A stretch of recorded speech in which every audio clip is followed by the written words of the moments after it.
House, Chairman Higgins. Colonel McCraw, Sir. what's the relationship like between DPS and DHS right now? How has it been impacted by the policies of the new administration?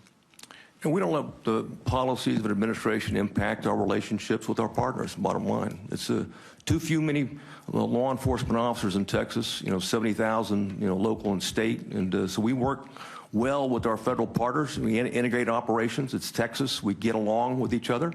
We like each other. We respond, and we got each other's back. So it hasn't changed. It hasn't changed. That's the kind of answer I would expect from a law enforcement professional, because you're referring to your relationships with the men and women you work with on a regular basis to perform your mission to the best of your ability.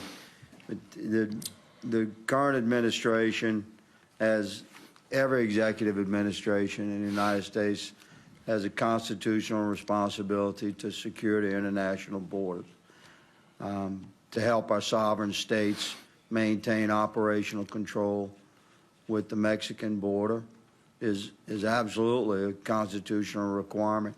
Do you feel that this administration, compared to the last administration, is fulfilling that obligation? Well, absolutely not. Obviously, I've testified, or in my written statement, is that we've incentivized, a global mass migration event, and that deliberately impacts on Border Patrol and law enforcement in our communities across the border. So clearly, it's had a negative impact, and there's consequences. There's an unsecured international border. I agree, Colonel. Would you concur that ultimately the responsibility for that failed policy is upon the shoulders of Secretary Mayorkas and President Biden? I'd say that certainly the administration, exactly who, it doesn't really matter. It's a failed policy, and it's a federal responsibility to do it, and it's not being done, period.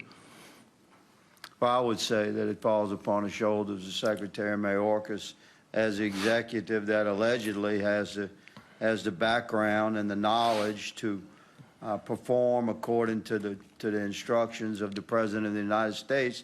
He also has a responsibility to advise the President if the President's policies are failing in the mission and actually bringing injury upon the nation. So I would say the failure of our policies as we see them at our southern border falls squarely upon the shoulders of Secretary Mayorkas. Sheriff Coe, my 1911 brother, thank you for being here. No, thank you. Let's talk about what happens to these illegals when they get into the country and into your county. You come across these guys, you have to take them into custody in some way. What happens after you have concluded your law enforcement interaction with them? What's the responsiveness of ICE under this administration versus the last?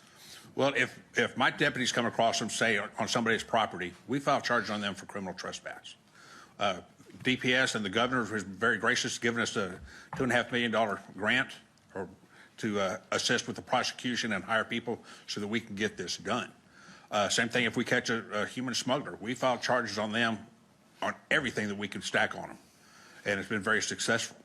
One of the issues we do have working with ICE and some Border Patrol is Border Patrol will catch them, and the landowner is present when they're caught, and the landowner will say, I want these turned over to the county, to the sheriff's office, so I can file criminal charges against them. Border Patrol refuses.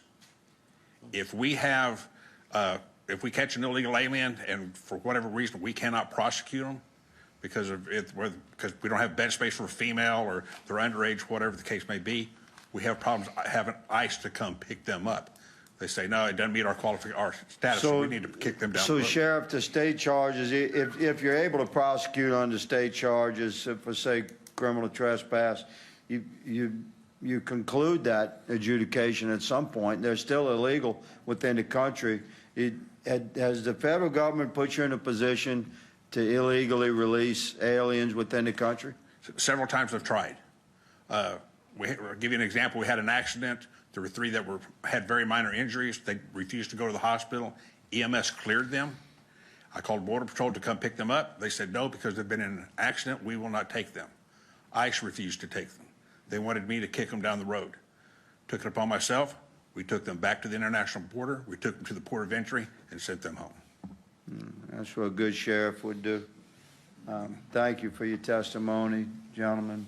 Mr. Chairman, I yield.